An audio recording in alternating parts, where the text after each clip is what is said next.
Sefka's fingers moved slowly across the ancient data crystals. Dust had settled on them long ago, and no one had touched this section of the Great Archive in perhaps 100 years. The young Velthrani archivist worked alone in the dim light, her silver eyes reflecting the soft glow of forgotten records. She was not supposed to be here. Her assignment was to catalog trade agreements from the previous century, boring documents that no one would ever read. But Sefka had always been curious about things she was not supposed to know. That curiosity had brought her to the deepest level of the archive, where the Galactic Concord kept records of species that no longer mattered. The crystal in her hand was labeled simply, Sol System, Pre-Threshold Species, Quarantine Status, Permanent. Sefka inserted the crystal into her reader and watched as images flickered to life before her. She saw a small blue planet, beautiful and fragile, floating in the darkness of space. Oceans covered most of its surface, and white clouds swirled above green and brown continents. It was the kind of world that made you want to visit, to breathe its air and feel its sun on your skin. The records showed that this planet was called Earth by its inhabitants. Humans, they called themselves, a young species, barely a few thousand years into their civilization when the Concord first detected them. They had discovered radio waves and began sending signals into space. Hopeful messages asking if anyone was listening. Someone was listening.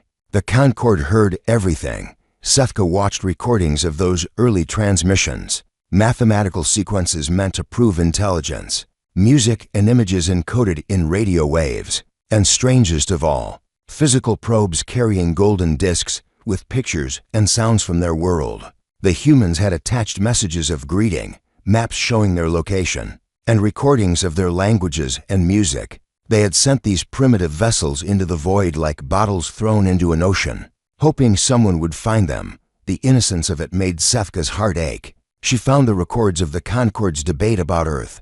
300 years ago, the 47-member species had gathered to discuss what to do about the humans.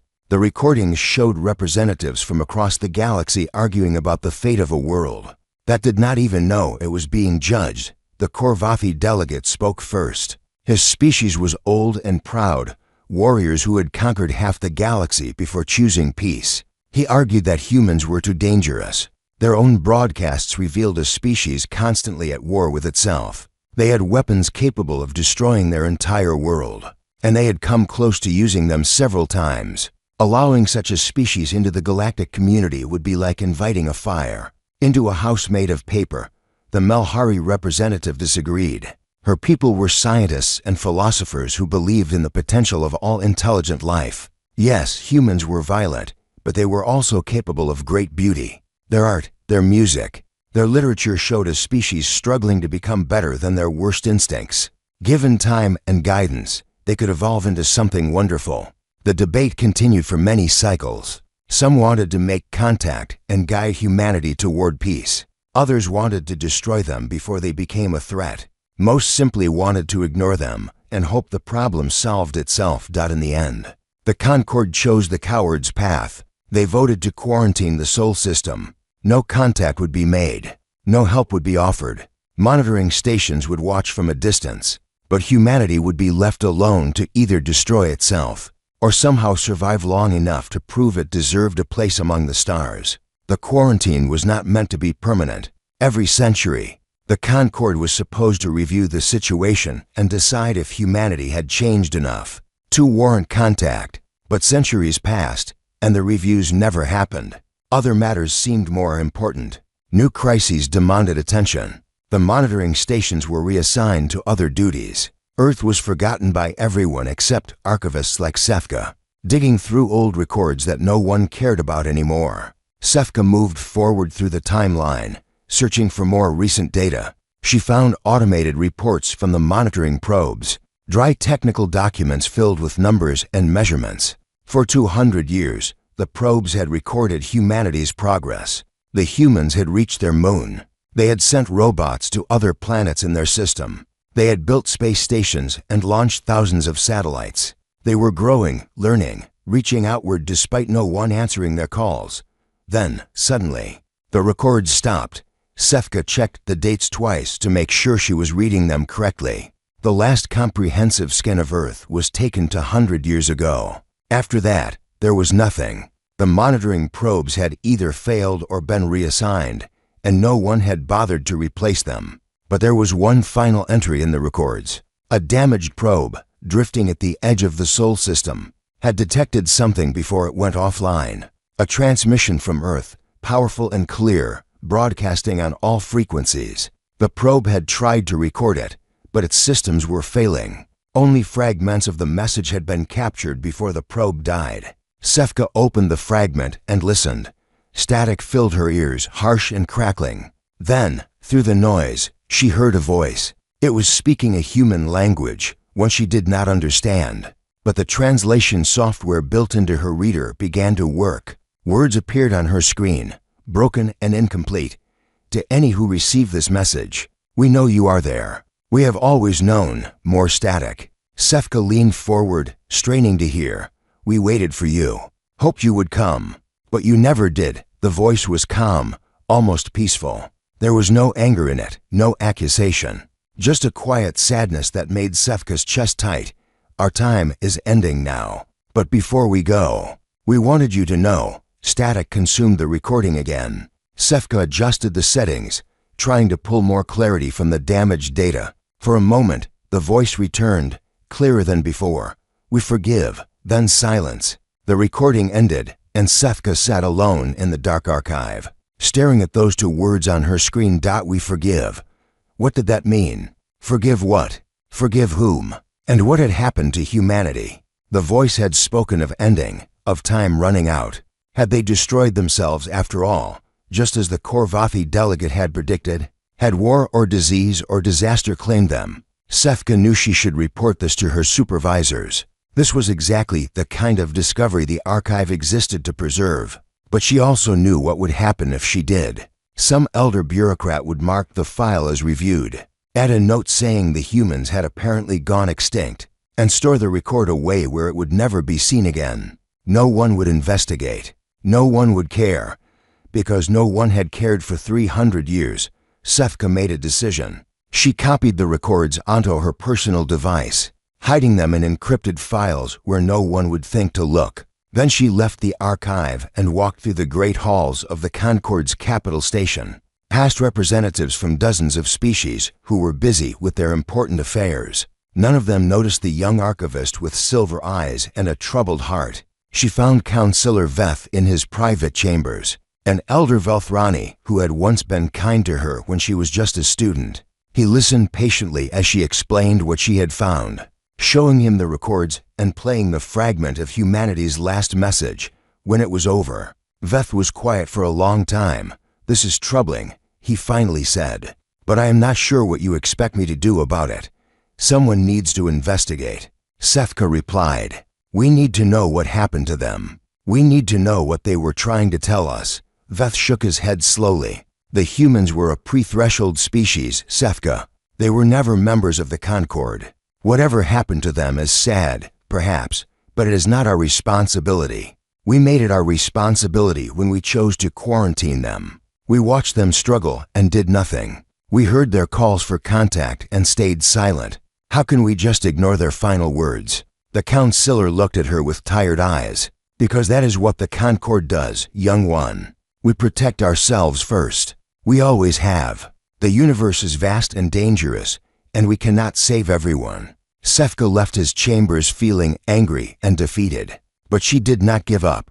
Over the following weeks, she sought out others who might listen. Scientists who studied extinct civilizations. Historians who specialized in pre-threshold species. Military officers who had grown tired of politics and remembered what it meant to do the right thing. Most turned her away, but a few listened. A few looked at the records and heard the fragment of that final message, and felt something stir in their hearts. Guilt, perhaps, or curiosity, or simply the need to know the truth. One of them was Thane, a retired Korvathi commander with gray scales and scars from battles fought long ago. He had spent his life following orders, doing what the Concord asked without question. Now, in his final years, he found himself wondering if any of it had mattered. I will go with you, he told Sefka after watching the records. I want to know what happened to them. I want to hear what they had to say. Within a month, Sefka had gathered a small crew. Scientists, engineers, soldiers, and dreamers. All of them willing to travel to a forgotten corner of the galaxy to find answers that no one else wanted to seek. Their ship was old and small, borrowed from a sympathet. The journey to Sol took 3 weeks.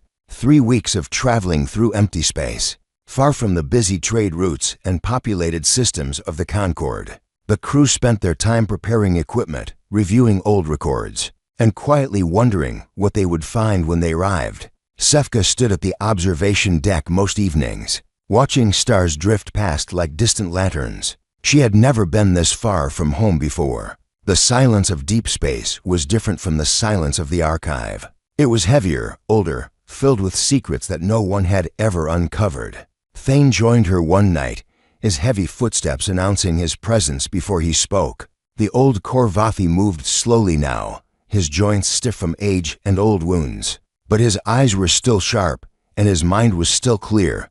"You should sleep," he said, standing beside her at the viewport. "We will arrive soon, and you will need your strength." "I cannot sleep," Sefka admitted. "Every time I close my eyes, I hear that voice. Those words, 'We forgive.'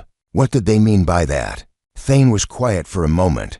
Perhaps they forgave each other. Humans were always fighting among themselves. Maybe at the end, they finally made peace. That is not what it sounded like. The voice said, "We know you are there." They were talking to us, Thane, to the Concord. They knew we were watching, and they forgave us for doing nothing. The old soldier grunted softly. "That would make them better than us. When my people were young, before we joined the Concord, we would have destroyed anyone who abandoned us. Forgiveness was not in our nature. Maybe it was in theirs." Thane turned to look at her, his gray scales catching the starlight. "You admire them. These humans you have never met. I admire what I have seen in the records. They were so young, so hopeful. They reached out to the stars expecting to find friends. Instead, they found silence. And somehow, despite everything, their last words were words of forgiveness. Yes, I admire that. I do not know if my people could do the same." The conversation ended there. But Sefka thought about it for the rest of the journey. She thought about what it would take for a species to forgive the galaxy that had abandoned them. She wondered if she could do the same, if she were in their place. On the final day, the ship dropped out of faster-than-light travel and entered the Sol system. The crew gathered on the bridge, staring at their sensors and viewports as data began flowing in. The first thing they noticed was the outer planets, gas giants with swirling storms and dozens of moons, exactly as the old records described. Nothing unusual there. But as they traveled deeper into the system, they began to see things that made no sense. The asteroid belt was wrong. According to the old surveys, the belt should have been a chaotic collection of rocks and debris, leftovers from the formation of the solar system. Instead, the sensors showed something impossible. Millions of asteroids had been moved, rearranged into geometric patterns that stretched across millions of kilometers. Perfect circles, spiraling arms, mathematical sequences carved into the void itself. "This is not natural," whispered Mira, the Delthani scientist who served as the expedition's chief researcher. Her 3 eyes blinked rapidly as she studied the data. Someone did this. Someone reorganized an entire asteroid belt. The humans? Thane asked, "Who else?" "There are no other species in this system, but the technology required to do this is beyond anything in the Concord. Moving this much mass, positioning it with this precision. We could not do this. None of us could." Sefka felt a chill run through her. The old records had described humanity as a primitive species, barely capable of reaching their own moon. What she was seeing now told a very different story. They continued inward, past the red planet with its ancient dust storms, past the rocky worlds closer to the sun. And finally, they saw Earth. It was exactly as beautiful as the old images had shown. Blue oceans sparkled in the sunlight. White clouds drifted across green continents. The planet looked alive, healthy, vibrant. But the sensors told a different story. No radio signals, no electromagnetic emissions, no heat signatures from cities or vehicles, no signs of technology at all. And no life signs. "I do not understand," Mira said. adjusting her instruments again and again. The biosphere is intact. Plants are growing. Animals are moving. But there are no humans, not one. Billions of them lived here, according to the records. Where did they go? Thane leaned forward, studying the tactical display. Could they have evacuated? Left the planet for somewhere else? To where? We saw no colonies in the outer system. No stations, no ships, nothing. Sefka made a decision. We need to go down there. We need to see for ourselves. The landing was smooth. They sat down in a wide field near what the old maps called a major city. Grass grew tall around the ship, wild and untended. In the distance, towers rose against the sky, their surfaces clean and undamaged, but utterly silent. Sefka was the first to step outside. The air was clean and fresh, carrying the scent of flowers and growing things. Birds sang in nearby trees. Insects buzzed through the sunlight. It was peaceful, beautiful, and deeply wrong. They walked toward the city, their boots crushing grass that had not felt footsteps in centuries. The towers grew larger as they approached, and Sefka began to see details that the sensors had missed. The buildings were intact, but their windows were dark. Streets stretched between them, empty of vehicles or pedestrians. Everything was preserved, maintained, as if someone had carefully prepared it for visitors who never came. It is like a museum, Mira whispered, a monument to a civilization that no longer exists. They explored for hours, moving through empty streets and silent buildings. They found homes with furniture still in place, kitchens with tools and dishes waiting to be used. They found schools with books on shelves and playgrounds outside. They found hospitals, libraries, theaters, all of them empty but perfectly preserved. Nowhere did they find bodies. Nowhere did they find signs of violence or disease or disaster. The humans had simply vanished, leaving behind a world that looked like they might return at any moment. It was Thane who found the archive. The building stood in the center of the city, a massive structure of glass and stone that had once been a great library. Inside, rows of shelves stretched into the darkness, filled with books and data crystals and storage devices of every kind. And in the center of the main hall, a single pedestal held a device that glowed with soft blue light. A message, Sefka breathed. They left a message. She approached the pedestal slowly, her heart pounding. The device was simple, clearly designed to be understood by any species. A single button waited to be pressed, and symbols etched into the surface spelled out words in dozens of languages. To those who came looking, Sefka pressed the button. The device hummed softly, and then a voice filled the hall. It was the same voice from the fragment, the calm and tired voice of a human woman speaking words that had waited 100 years to be heard. If you are hearing this, you came too late to help, but perhaps not too late to learn.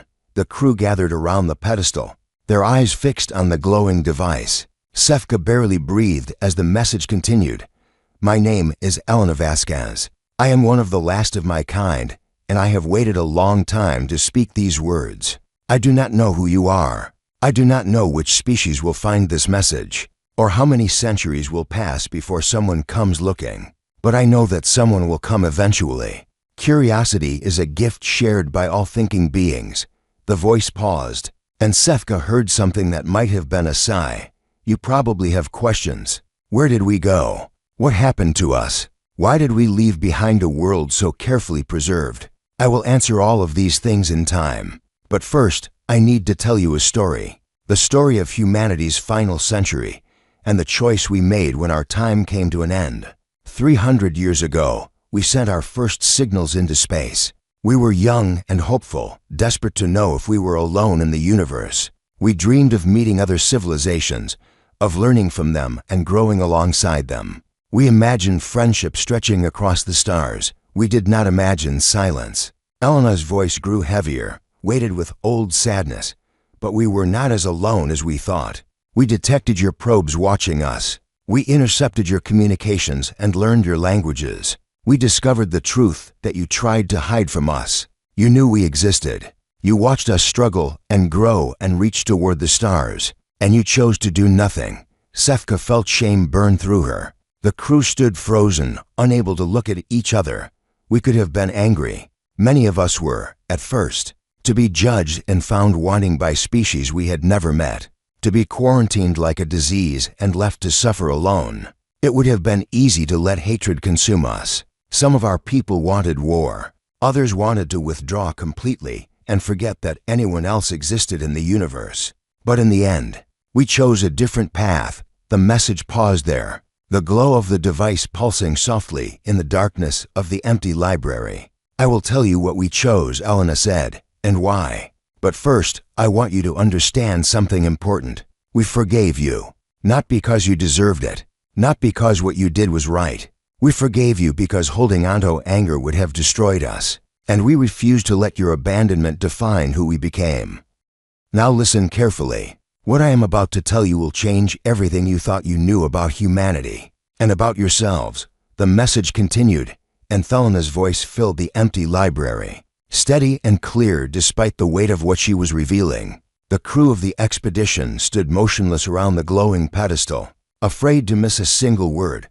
When we discovered the truth about the Concorde's quarantine, we faced a choice that would define our species forever. We could rage against the injustice of it. We could turn inward and pretend the galaxy did not exist. Or we could do something that no one expected. We chose to prove you wrong about us. The message paused, and Sethka heard Elena take a breath before continuing. "You thought we were too violent, too primitive, too dangerous to join your galactic community. You looked at our wars and our weapons and decided we would never be anything more than a threat to be contained.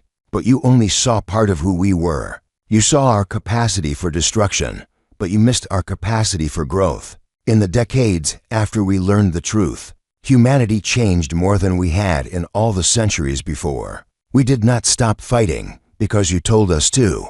We stopped because we finally understood what was at stake. The universe was watching, and we refused to give it a reason to fear us. Wars ended. Not quickly, not easily, but they ended. Old hatreds were buried. Nations that had been enemies for generations found ways to work together. It was messy and difficult, and we made many mistakes along the way. But slowly, step by step, we became something new." Mira, the scientist, was recording everything, her 3 eyes glistening with moisture. Even Thane, the old warrior who had seen so much violence in his long life, stood with his head bowed. Within a century of discovering the quarantine, we had unified our planet. One government, one purpose, one dream. And with that unity came something else. Progress like nothing we had ever achieved before. You see, when humans stop fighting each other, we become very good at solving problems. We poured all the energy we had wasted on war into science and exploration. Within 50 years, we had developed technologies that matched anything in the Concorde. Within 100 years, we had surpassed them. Sethka remembered the asteroid belt, the impossible geometric patterns carved across millions of kilometers. Now she understood. The humans had not been primitives struggling to reach their moon. They had become something far greater. We developed faster-than-light travel. We created artificial intelligences that worked alongside us as partners. We learned to manipulate matter at the atomic level, to generate energy from nothing, to heal diseases that had plagued us for millennia. We became what you feared we might become, powerful beyond your imagination. And then we faced another choice. Elena's voice softened, taking on a gentler quality. We could have broken the quarantine. We could have demanded our place in the Concorde, proved our worth through force if necessary. With our new technology, we could have conquered half the galaxy before anyone knew what was happening. Some of our people wanted exactly that. They argued that we had earned the right to take what had been denied to us. But most of us saw things differently. What was the point of joining a community that would only accept us if we threatened them? What kind of victory would that be? Bought with the same violence that had made you fear us in the first place? So we made a different choice. We decided to help you without asking for anything in return. Sethka's breath caught in her throat. She looked at the others and saw the same confusion on their faces. For 70 years, humanity worked in secret across the galaxy. We watched over civilizations that did not know we existed. We protected species that had voted to abandon us. And we never asked for recognition or gratitude. The message began describing specific events, incidents that had been recorded in Concorde history as fortunate accidents or unexplained phenomena. In the year you call 2847, an asteroid the size of a small moon was on a collision course with the Velthrani homeworld. Your scientists did not detect it until it was too late to stop, but the asteroid changed course 3 days before impact, deflecting just enough to miss your planet completely. Your astronomers called it a miracle of gravitational dynamics. Sefka felt cold. She remembered that story from her childhood. Her grandmother had spoken of the Great Deliverance, the day when the gods themselves had saved the Velthrani from extinction. It was not a miracle. It was us, a human ship, cloaked and hidden, pushed that asteroid out of your path. The crew never returned home. They gave their lives to save a world that had voted to leave humanity in quarantine. The examples continued, one after another. In 2901, a plague swept through the Korvathi colonies. It was killing millions, and your doctors could not find a cure. Then a researcher discovered a compound in a plant that had never shown medicinal properties before. She said it came to her in a dream, but the formula was too complex to have been invented by accident. Thane's scales had gone pale. Sefkin knew his people's history. The Great Plague had killed over 60 million Korvathi before the cure was found. If what Elena was saying was true, humanity had saved his entire species. We left the formula where it would be found. We did the same for the Malhari when their sun began to destabilize, using technology to calm the stellar flares that would have sterilized their world. We did it for the Delthani when their ancient enemies found their hidden colonies and prepared to attack. We warned them in ways they could not trace, gave them time to prepare their defenses. Over and over, we intervened, never for credit, never for reward, simply because we believed that those who could help had an obligation to do so. Mira was weeping openly now, her recording device forgotten. The truth was too large to process, too heavy to carry. You might wonder why we did this. Why help species that had abandoned us? Why save worlds that would never know our names? Elena's voice grew thoughtful, philosophical. The answer is simple, even if it is hard to believe. We did it because helping others is who we wanted to be. When we discovered the quarantine, we had a choice about what kind of species we would become. We could let your rejection make us bitter and cruel, or we could prove that humanity deserved better than what you gave us. We chose to be the civilization that helps without expecting reward, the species that protects without demanding recognition. We wanted to be worthy of the stars, even if no one else knew it. The message shifted again, and Elena's tone became more personal. I am telling you this not to make you feel guilty, though I suspect you do. I am telling you because you need to understand what came next. You need to know why we are gone and what we left behind. After 70 years of secret guardianship, humanity reached a crossroads. Our technology had continued advancing far beyond anything we had imagined. We learned things about the universe that changed our understanding of existence itself. We discovered that consciousness does not require a physical form, that energy and matter are just different expressions of the same underlying reality, that death, as most species understand it, is not an ending, but a transformation. We learned how to transcend. Sefka felt a chill run through her. She had heard legends of species that ascended beyond physical existence, but they were just stories. Myths told to children about beings who became one with the universe. The process is difficult to explain to those who have not experienced it. Imagine your consciousness expanding beyond the limits of your brain, your awareness spreading across space and time, until you perceive everything as a single interconnected whole. Imagine shedding your physical form like a snake sheds its skin, not dying but transforming into something greater. That is what we learned to do, and when we achieved it, we faced one final choice. Elena's voice slowed, weighted with the importance of what she was about to say. We could stay in the physical universe. We could guide the younger species, protect them openly, teach them what we had learned. With our new abilities, we could have ended all war, all suffering, all struggle. We could have created a perfect galaxy where nothing bad ever happened again. But that would have been wrong. Every species deserves the chance to grow on its own terms, to make mistakes and learn from them, to struggle and fail and eventually triumph through their own efforts. That is the right you denied us when you quarantined Earth, and we refused to do the same thing to you. So we chose to leave, not because we did not care about you, but because we cared too much to take away your freedom to choose your own path." The message paused, and when Elena spoke again, her voice was thick with emotion. "Before we transcended, we prepared this world for you.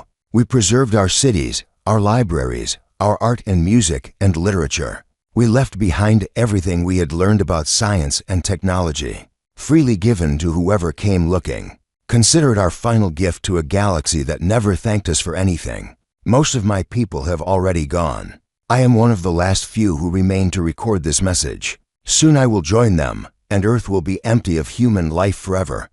But before I go, there is one more thing I need to tell you. One more truth that you must hear." The glow of the pedestal brightened, and Elena's voice filled the library with absolute clarity. "We forgive you. We forgive you for the quarantine. We forgive you for the silence. We forgive you for watching us struggle." But as Sefka settled into her chair and prepared for the next leg of their journey, she allowed herself a moment of quiet satisfaction. The humans were gone, boo. But as Sefka settled into her chair and prepared for the next leg of their journey, she allowed herself a moment of quiet satisfaction. The humans were gone. Both months that followed the broadcast of Elena's message were unlike anything the galaxy had ever experienced. Sefka had transmitted the recording across all Concord frequencies before even reaching the capital, and by the time the formal vote was taken, every species in the known universe had already heard humanity's final words. The reaction was chaos. On Velthrin, Sefka's home world, millions gathered in the streets to hold vigils for the species that had saved them from the asteroid. Temples that had celebrated the Great Deliverance as a divine miracle now erected monuments to human astronauts who had died pushing a rock the size of a moon out of their path. Children learned new songs about the silent guardians who had protected their ancestors. On the Korvathi homeworld, the response was even more dramatic. The Great Plague that had killed 60 million people was now revealed as a near-extinction event. That humanity had stopped. Warriors who had spent their lives believing in strength and conquest found themselves questioning everything. Some refused to accept the truth, calling it propaganda or lies. But most looked at the evidence and could not deny what they saw.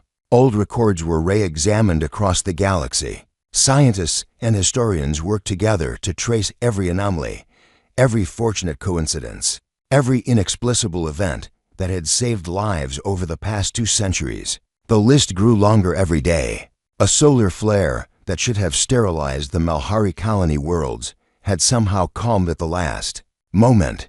A coalition fleet heading to attack the Delthani had received mysterious warnings that allowed them to escape.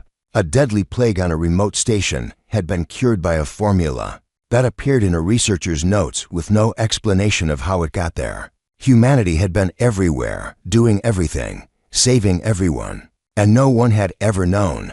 The guilt that swept through the Concord was overwhelming. Species that had voted for the quarantine 300 years ago now faced accusations from their own people.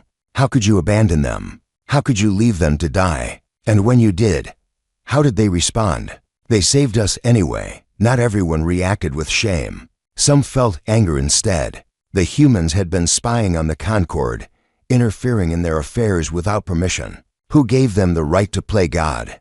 Who asked them to push asteroids or cure plagues? The arrogance of it was staggering, but these voices were a minority. Most species looked at what humanity had done and felt something they had rarely experienced before: wonder, admiration, and a deep, aching sense of loss for a people they would never meet. Sefka became a symbol of the change that was sweeping through the galaxy. The young archivist who had dug through forgotten records and traveled to a dead world now spoke before crowds of millions. She told Elena's story again and again, making sure that every detail was preserved. She also helped establish the new Council of First Contact, the body that would review pre-threshold species and decide how the Concord should approach them. No more quarantines. No more judgments based on a species' worst moments. Instead, there would be evaluation, guidance, and help for those who needed it. It was not perfect. There were arguments about how much help was appropriate, about whether species should be allowed to develop naturally or be guided toward peace. Some of the old fears remained, but the conversation had changed. The example of humanity hung over every debate, a reminder of what could happen when a young species was abandoned. Thane retired from public life after the first few months. The old warrior had seen enough of politics and speeches. He returned to his home colony and spent his remaining years teaching young Corvathi about humanity's example. Strength is not measured in weapons, he told them. It is measured in the choice to help those who cannot help you in return. Mira continued her scientific work, leading teams that studied the knowledge humanity had left behind. There was enough material to keep researchers busy for generations. Technologies that could transform medicine, energy production, space travel, even the understanding of consciousness itself. The humans had given freely what other species would have hoarded or sold. 5 years after Elena's message first played in the central chamber, something remarkable happened. A signal was detected from a distant arm of the galaxy. It was crude, primitive, broadcast on basic radio frequencies. Mathematical sequences followed by images and sounds. Messages thrown into the void by a species that did not know if anyone was listening. The signal came from a small blue-green world orbiting a yellow star. The inhabitants called themselves the Vreth, and they were reaching out for the first time, hoping to find friends among the stars. Sefka was in the central chamber when the news arrived. She watched the representatives react, saw the old fear flicker in some eyes. The Vreth broadcasts showed a species at war with itself, just like humanity had been. They had weapons capable of destroying their world. They were dangerous, unpredictable, violent, and yet, the Corvathi counselor rose from his seat, the same one who had once demanded to know if Elena's message was true. His scales were no longer pale with shame. They had settled into a deeper color, the Corvathi shade of resolved purpose. "We faced this choice before," he said, his voice carrying through the silent chamber. 300 years ago, we looked at a species much like this one. We saw their wars and their weapons, and we decided they were too dangerous to approach. We quarantined them and left them alone. He paused, looking around at the assembled representatives. We all know what happened next. They became greater than us. They saved our lives without asking for recognition. They forgave us for our cowardice and then gave us everything they had learned. And when they transcended, they asked us for only one thing. He activated a recording, and Elena's voice filled the chamber once more. When the next young species reaches out to the stars, do not turn away. Do not judge them by their worst moments. Help them become what they could be. The counselor let the words hang in the air before continuing. I move that we answer the Vreth signal. I move that we send ships not to quarantine them, but to make contact, to offer guidance, to help them grow. The debate was shorter than anyone expected. Voices that would once have argued for caution and isolation now spoke of opportunity and obligation. The example of humanity was too fresh, too powerful to ignore. The vote was unanimous. Sefka was asked to lead the contact mission. She accepted without hesitation. Months later, her ship emerged from faster-than-light travel in the Vreth system. A small blue-green world hung in the view screen, achingly similar to the images of Earth she had studied so carefully. Oceans and continents and swirling clouds. A beautiful world that did not know how close it had come to being abandoned, that not this time. She broadcast a greeting in the languages her scientists had decoded from the Vreth signals. She told them that they were not alone, that the galaxy had heard their call. She offered friendship, guidance, hope that the response came within hours. Confused, excited, frightened, and hopeful, the Vreth sent back a message of their own. They wanted to know everything. Who were these visitors? What did they want? Was there really life among the stars? Sefka answered their questions one by one. She told them about the Concord, about the many species that shared the galaxy. And she told them about humanity, that she told them about a species that had reached out just like them, full of hope and curiosity. She told them about the quarantine and the silence, the abandonment and the forgiveness. She told them about 70 years of secret guardianship and the choice to transcend rather than conquer. And she told them about Elena's message, the final words of a species that had chosen to be worthy of the stars. Even when the stars did not choose them back, they asked us to do better, Sefka said, her voice carrying across the void to a world that was just beginning its journey. They asked us to help the next young species find their way. You are that species, and we are here to help." The VREF leader's response was simple and overwhelmed with emotion. Why? Why would you help us when you do not know who we will become? Sefka smiled, though the VREF could not see it.